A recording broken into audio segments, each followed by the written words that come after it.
We've talked about the design that we have a specific design. We've talked about the foundation, the walls, the roof. Last week we talked about the doors. Now it's all coming together. Imagine now we're gonna start hanging the pictures. What do we actually want inside the home? What decor gonna look like even? And for us, that's oneness. We want that oneness to come together. That's what we truly want. And even more so, like we talked about in the very, very beginning of session 1, that we want a place of warmth. We want our homes to be a place of warmth and safety. This is really, when Jesus talks about marriage, when he's actually questioned about marriage from the Pharisees, his response goes all the way back to the beginning, to God's design.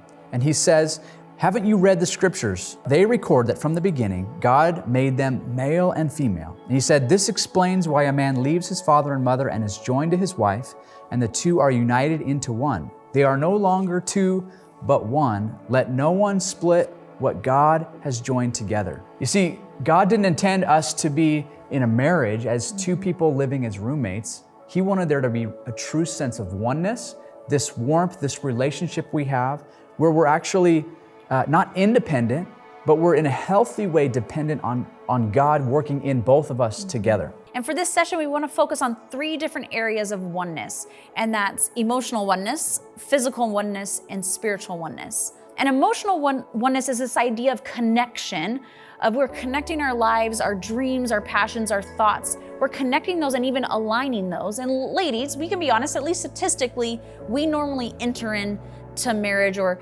enter into our relationship wanting that kind of emotional connection. I know one of the things that we've put a high priority on in our family is we call it couch time. We spend 10 minutes every day, uninterrupted time, where we just get to talk and connect. And it is for sure one of my favorite times because I feel like, man, we're sharing our lives together.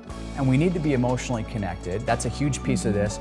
But for men, and many men, that's a stretch. We have to work at that. The easy part for most men is physical connection. And physical connection isn't just sex. It is touch. It includes intimacy. And yes, it includes sex. It's this way that we're actually bonding and connected. And going back to the beginning, it's this being naked and unashamed, that we are connecting. And even though men enter in this way, it's a work for both of us emotionally and physically, that we're spending time learning to connect in a deeper way.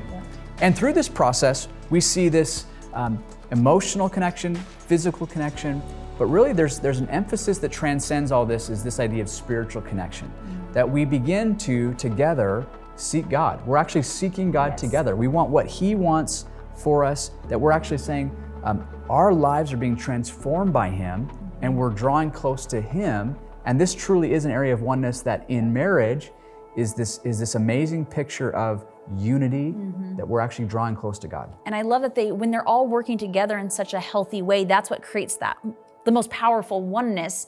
And unfortunately though, like we've talked about in all the other sessions, the devil is out there. We have a true enemy who's out there, and oneness can be ruined by busyness. And that, you guys, for our society, we are a busy society. We are going a mile a minute all the time, whether that's with our phones, our jobs, our kids, whatever that looks like. And so we are not intentional about oneness, about emotional oneness, physical oneness, and spiritual oneness.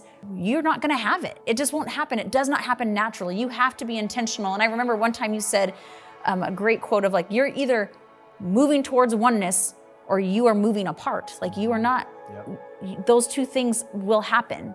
But you have to be intentional and you have to be prayerful about it and be committed to that, because that's what God calls us to do in marriages. Yeah, and that goes back to where we started this whole conversation is it's building towards God's design, what He has for us in our homes.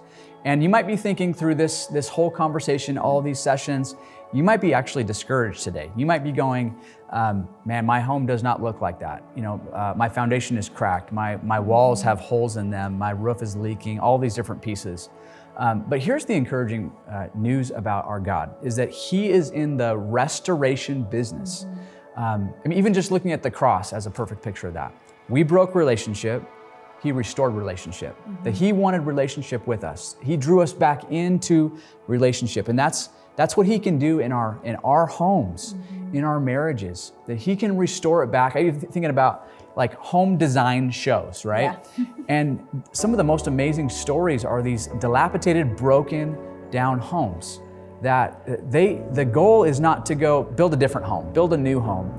It's to restore back to its original beauty. And that's what we're hoping through this whole process that we get to do. God is in the restoration business. That is what he came to do. That is what his son came to do. And we are excited to see what God does in your marriages and in your families.